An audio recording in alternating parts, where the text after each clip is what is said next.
Hey everyone, and welcome to another deep dive. Today we're exploring two absolute titans of sci-fi, Star Wars and Dune.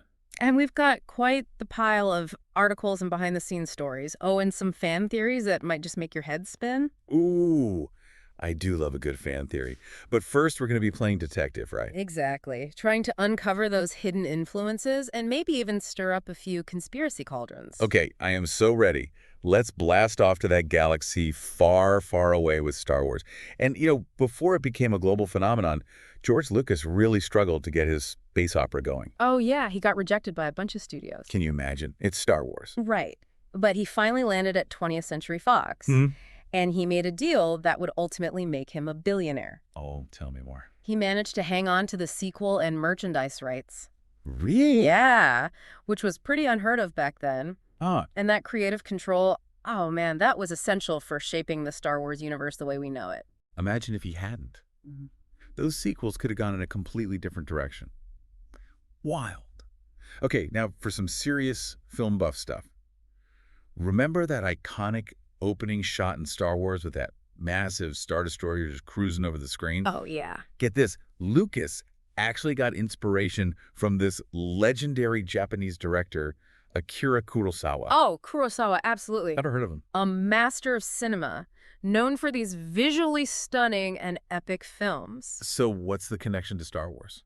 Well, Lucas, he was really inspired by Kurosawa's use of in medias res storytelling, where you just drop the audience right into the action. Gotcha. You don't need a lot of exposition. Like Kurosawa's Seven Samurai and The Hidden Fortress, those are classic examples. Okay. And if you watch them, you can see those parallels with Star Wars. So it's like the Hidden Fortress, but in space? Yeah. That's really cool. And there's more. Kurosawa, he was a master of using these wipe transitions. That's where one scene kind of slides over another. I do what you mean, yeah.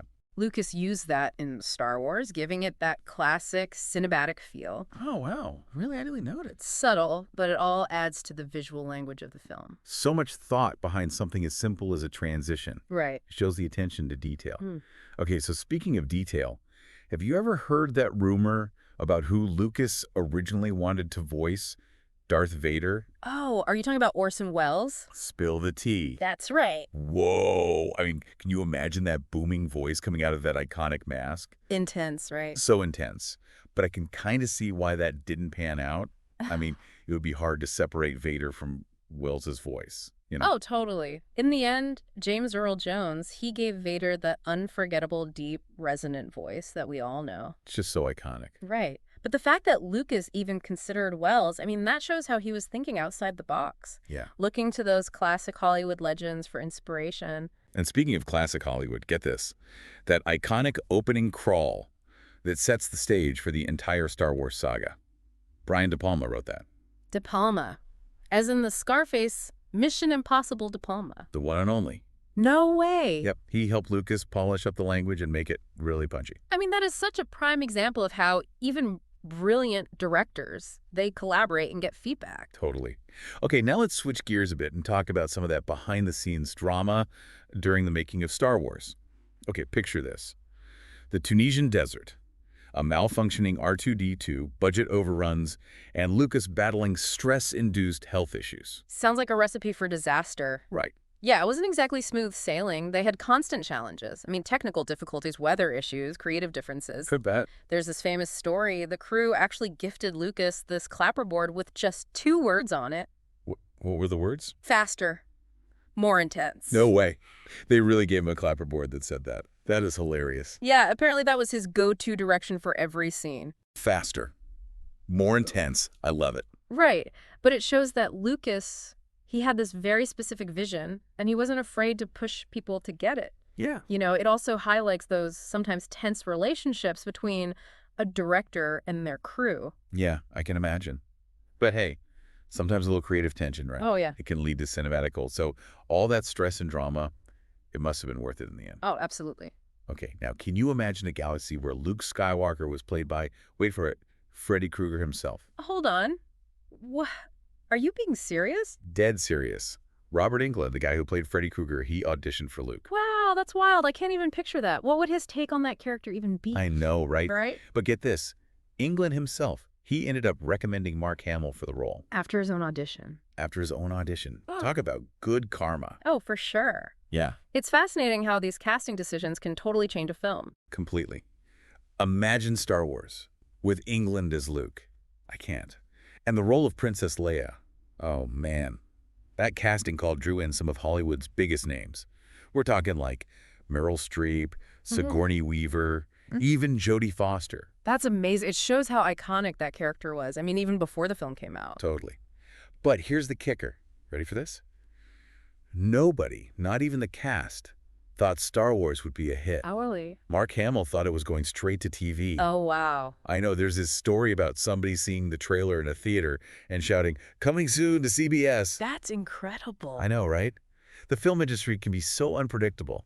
Sometimes the most groundbreaking films, they have the toughest time finding their audience. So true. It's a good reminder that even the biggest successes, sometimes they have humble beginnings. Absolutely. All right, ready to leave that galaxy far, far away and head to the mystical deserts of Arrakis. Oh, yeah. Let's dive into Dune. All right. But be warned, it's a completely different beast from Star Wars. Oh, for sure. Okay, so Dune, it's based on this dense, philosophical sci-fi novel. Oh, yeah. And it's notoriously hard to adapt. And it has been. Like, David Lynch tried it back in the 80s. Yeah. And let's just say it didn't quite hit the mark. It did not. And then there was that infamous Jodorowsky project. I mean, that's a whole other deep dive on its own. Oh, yeah. Legendary in film circles. I mean, it was supposed to be this mind-blowing psychedelic epic. Let's tell me more. I mean, you had Salvador Dali, Orson Welles, even Pink Floyd was involved. That would have been wild. I know, right? What happened? It's a shame it never got made, but you know what? The story behind its collapse is almost as fascinating as the film itself. It sounds like something straight out of a conspiracy theory podcast. Right. Speaking of which, Denis Villeneuve, he's the director behind the latest adaptation. He was determined to do Dune justice. Oh, yeah. He called it a long-standing dream. And he insisted on splitting the story into 2 films. That was a bold move, considering, the past attempts. So the question is, will we get part 2? Well, the success of the first one definitely suggests that, people want to see the story continue. For sure. And Villeneuve, I mean, his passion for the source material really shines through. Absolutely. He captured those complex themes and that epic scope, but he still made it, accessible for a wider audience. For sure. For sure. And he had some serious talent on that scriptwriting team. Eric Roth, he won an Oscar for Forrest Gump, was involved. And John Spakes, he worked on Prometheus and Doctor Strange. Talk about a power duo. Oh, yeah, absolutely. I mean, that shows the ambition of this project, right? Totally. They got this experienced team of screenwriters, all different backgrounds. It probably contributed to the film's success. Yeah. One thing that stood out to me was that they decided to gender swap Dr. Liet Kynes. Oh, yeah, right. He's a male character in the book. Yeah. But in the film, Sharon Duncan Brewster plays her. It's interesting how adaptations can update the source material. It is. It's complex. Yeah. There are a lot of different ways to approach it. I think it worked well in this case. It didn't feel forced. No, it didn't. And it gave the character another layer of depth, didn't it? Yeah, for sure. Okay, let's talk about some of the more unique aspects of Dune. Stellan Skarsgård, you might recognize him from like Good Will Hunting or the Thor movies. He took on this really physically demanding role of Baron Harkonnen. Oh, yeah, and he's almost unrecognizable under all that makeup. Seriously, imagine enduring 7 hours of makeup every single day to transform into this, grotesque rhino in human form. That is dedication. Dedication to the craft. I bet he was counting down the minutes so he could get that makeup off at the end of each day. But, the effect was incredible. It brought the character to life. Speaking of bringing things to life, Hans Zimmer's epic score. I heard he chose Dune over Tenet. He did. Now that's commitment. I know, right? He's a huge Dune fan. Really? And his passion, it just comes through in his score. I mean, he created these otherworldly soundscapes, and it's perfect, for capturing the vastness and mystery of Arrakis. I mean, it's not just background music. It's, integral to the film's atmosphere. Exactly. And the locations they filmed at, I mean, they shot on location at these incredible places, like the Stadlandet Peninsula in Norway, the Liwa Oasis, Wadi Rum deserts. Wow. Seriously, Google those places. The visuals alone are worth it. I will. They really went all out to create this visually stunning and immersive world. And speaking of visually stunning, The sandworms. Oh, the sandworms. I mean, they are like these gigantic prehistoric creatures, and the filmmakers spent a whole year designing them. It was so smart to hold back on showing them in the trailers. Just glimpses, building up anticipation. It Yeah. was a brilliant marketing strategy. Oh, for sure. It worked, too, because I remember everybody buzzing about them after the first trailer. But, there's something missing in this adaptation. Really? And it's fueling all sorts of conspiracy theories. What are you talking about? Fade Rotha, Oh, right. the Baron's other nephew. Yeah. Sting played him in the Lynch version. Right. But he's totally missing from Villeneuve's adaptation. That's true. And fans, they're going wild trying to figure out why. They are. Did his role get merged with Rabin? Or is there something, more going on? Some people even think he might show up in part 2. Oh, that's interesting. Right. Yeah. It's one of the biggest mysteries surrounding this adaptation. And Villeneuve's been pretty tight-lipped. It just adds to the intrigue, doesn't it? Oh, for sure. And then there's the whole age thing with Paul Atreides. He's supposed to be like 15 in the book. But Timothée Chalamet was 23 when they were filming. It's been a huge debate ever since he was cast. Does age even matter in portraying a character like that? It's a valid question. It's hard to say. Yeah. I mean, some people say that it takes away from the character's vulnerability and that kind of naivete. But others think Chalamet's maturity, it brought a different kind of depth to the role. Yeah. It's definitely something to think about. Okay, ready to go even deeper. Because Frank Herbert, the author of Dune, he actually accused George Lucas of stealing ideas from Dune for Star Wars. Whoa. Stealing ideas. Hold on. Yeah, Herbert claimed Lucas lifted like 16 ideas from Dune. He said the odds of coincidence were astronomical. Wow, that's a pretty serious accusation. I can see why he would be upset. It makes you think, where's the line between inspiration and plagiarism, right? It's a gray area, for sure. But one thing that's undeniable is that both Lucas and Villeneuve, they drew heavily from mythology, history, classic literature. Oh, yeah, for sure. Lucas, he found inspiration in those old Flash Gordon serials, Kurosawa films, even World War II dogfights. And then you've got Villeneuve. He focused on these ecological themes and the power of belief systems. It's fascinating how they both took these influences and made something so unique and visionary. They weren't just copying, they were reinterpreting. Totally. And one thing both films definitely have in common, the chosen one narrative. You've got Luke Skywalker in Star Wars, Paul Atreides in Dune. Both destined for greatness. Right. Why do you think these archetypal stories resonate so much with audiences? It's classic storytelling. It taps into our deepest desires, anxieties, right? We all want to believe that we've got this special destiny. Yeah. That we can rise above and make a difference. It's a powerful theme. All right, that's a wrap for part 1 of our deep dive into Star Wars and Dune. We uncovered so much, didn't we? Yeah. All those influences, behind-the-scenes secrets, and, oh man, those mind-blowing fan theories. Oh, and we've only just scratched the surface. Stay tuned for part 2. We're going to go even deeper. I can't wait. And we'll explore the enduring power of sci-fi storytelling. It's going to be epic. You ready to keep going down these cinematic rabbit holes? Oh, absolutely. Lay it on me. What else you got? Well, remember how Frank Herbert accused George Lucas of stealing ideas from Dune? Yeah. We were talking about spice and moisture farming. Those weren't the only similarities. Oh, there's more. Okay, you've got my attention. He pointed out those giant sandworms in Dune. Yeah. And he compared them to, the Sarlacc, Oh, right. The one in Return of the Jedi. That terrifying creature that's lurking in the Great Pit of Carkoon. Yeah, I can see that. I mean, they're both these massive, fearsome predators. In these harsh environments. A threat to anyone who gets too close. And now that you mention it, both Star Wars and Dune have these oppressive galactic empires, right? Exactly. You've got the Galactic Empire in Star Wars. Right. And the Padishah Emperor's rule in Dune, both of them wielding immense power, enforcing their will through fear and violence. Herbert saw this as another example of Lucas, borrowing from his work. It really makes you wonder, was Lucas intentionally drawing inspiration from Dune, or was it more subconscious? It's hard to say. But those similarities are definitely there. Yeah. And it's not just plot elements. There are parallels with the characters and the themes, too. Think about the Jedi Knights in Star Wars. Okay. And the Bene Gesserit sisterhood in Dune. Oh, interesting. They both have these mystical abilities. Right. And they emphasize mental discipline and spiritual awareness. Do you think Lucas maybe based the Jedi on the Bene Gesserit? Oh, possibly. Herbert thought so. Yeah. And it's a theory a lot of fans believe. I mean, it is compelling. It is. That idea of this secretive group, psychic powers, deep understanding of the universe. Yeah. It resonates in both stories. It's like tapping into this universal fascination with the unknown, the potential of the human mind. Okay, enough about Dune for a sec. Let's get back to those behind-the-scenes stories from Star Wars. Okay. We were talking about Lucas's directing style. Yeah. What about the music? Did he have a specific vision for the soundtrack? Believe it or not, he didn't initially want to use John Williams' score for Star Wars. Wait, are you serious? Yeah. Star Wars without those epic sweeping themes? Yeah. I can't even imagine it. I know, right? Seems impossible now. Totally. But he was actually thinking about going a totally different direction. Really? He wanted to use classical music, like in Stanley Kubrick's 2001, A Space Odyssey. Oh, that's interesting. I mean, I could kind of see it working, but it would have had a totally different vibe. Yeah. So what changed his mind?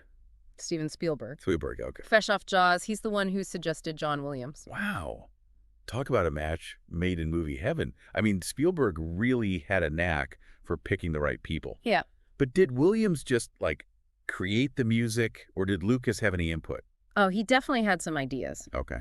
But he gave Williams a lot of creative freedom. In fact, Williams composed that main theme to flow seamlessly from the 20th Century Fox fanfare. Oh, the iconic trumpet sound at the beginning of every Fox film. Yeah. Oh, wow. He wanted to create this, like, sonic bridge between the studio and Star Wars. That's really clever. It's like weaving Star Wars magic into, like, the fabric of Hollywood itself.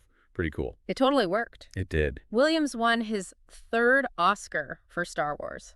And the American Film Institute ranks that score as the greatest in movie history. Yeah, I mean, it's iconic. I know, right? But you said that behind the scenes on Star Wars wasn't all harmonious melodies, right? Well, yeah. I mean, like any creative endeavor, there were clashes. Okay. Lucas actually had a lot of disagreements with his director of photography, Gilbert Taylor. Really? I thought the visuals in Star Wars were pretty groundbreaking. They were. What was the issue? Well, Lucas wanted the film to have this really specific look. Okay. He was going for this kind of documentary-style realism. He was really inspired by Taylor's work on films like, A Hard Day's Night, Dr. Strangelove.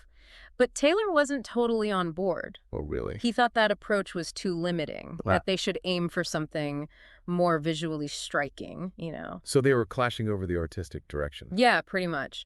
And their disagreements got so heated that at one point the producer, Gary Kurtz, he actually tried to replace Taylor with another cinematographer. Whoa, are you serious? Did they fire him? Almost. But the camera crew, they were fiercely loyal to Taylor. Wow. And they threatened to walk off the set if he was fired. Really? Yeah, they really stood up for their colleague and his vision. That's impressive. Yeah. So who won? Well, 20th Century Fox, they sided with Taylor. Oh, okay. So the film's visual style, I mean, it owes a lot to him. It's a good reminder that even in a system like Hollywood, sometimes the best ideas come from, unexpected places. And that standing up for what you believe in can really make a difference. Before we move on, I have to ask about Marcia Lucas.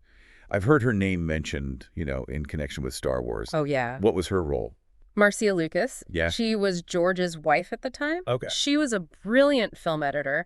Actually, she's often credited with saving Star Wars. Saving Star Wars. That's a big statement. What do you mean? So the original editor, John Jimson, he delivered his first cut, and Lucas hated it. He called it an absolute disaster. It was too long, too slow. The story didn't flow. So what did they do? Marcia stepped in, Okay. along with editors Richard Chew and Paul Hirsch. And they basically reworked the whole thing. Wow. Removed scenes, tightened the pacing, made it faster and more intense. Oh, it's ironic. That was Lucas's favorite direction. I know. And it was his wife who ended up, making that happen. It goes to show even brilliant directors need a great team. Yeah.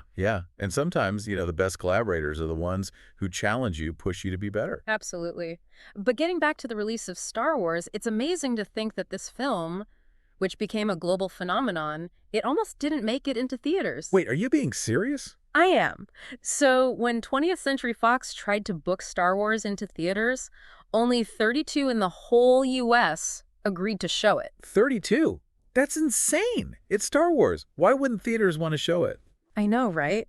But back then, Sci-Fi wasn't exactly a box office draw. The film had gone way over budget, and there were a lot of doubts about, whether it would even make its money back. So how did it become such a massive hit? Well, 20th Century Fox, they had to get tough. Okay. They threatened to withhold another film they were releasing, this big comedy. They said if theaters didn't agree to screen Star Wars, they wouldn't get the comedy. Oh, that's a power move. It was. It was like, you want our hit comedy? Then you've got to take our risky sci-fi film, too. Wow, and it worked. It did. By the end of that summer, Star Wars was playing in over 1,000 theaters across the U.S. Wow. And it had shattered box office records. Crazy to think this film that almost didn't get released ended up toppling Jaws. It became the all-time #1 movie. What a ride. It's the ultimate underdog story. It is, and it just shows that sometimes the biggest risks, they lead to the greatest rewards. Speaking of risks, let's get back to the treacherous sands of Arrakis and Dune. Okay. We've talked about the visuals, the story. We can't forget about the sound. Hans Zimmer's score is amazing. It's not just music, it's an experience. Zimmer has this ability to create these soundscapes, They just transport you. Yeah.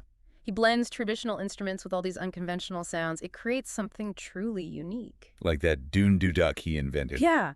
It's this double reed woodwind instrument. Haunting, evocative sound, perfect for capturing Arrakis, right? Oh, totally. It's amazing how he takes these familiar instruments and creates something totally new. I know. And it's not just the music. Villeneuve really wanted to use practical effects as much as possible. He wanted the film to feel real, even though it's, this fantastical world. I heard he actually built giant moving sections of sandworm bodies for the actors to interact with. He did. It adds that level of realism that you don't always get with CGI. Yeah. The actors were actually immersed in that world. Totally. And speaking of immersion, Villeneuve really wanted to film on location. He didn't want to rely on green screens and sound stages. So he took the cast and crew to the deserts of Jordan, the United Arab Emirates. They experienced it all. The heat, the wind, the sand. Talk about method filmmaking. No, right. But it paid off. Yeah. You can feel it in the performances, the whole atmosphere of the film. And speaking of performances, the casting was phenomenal.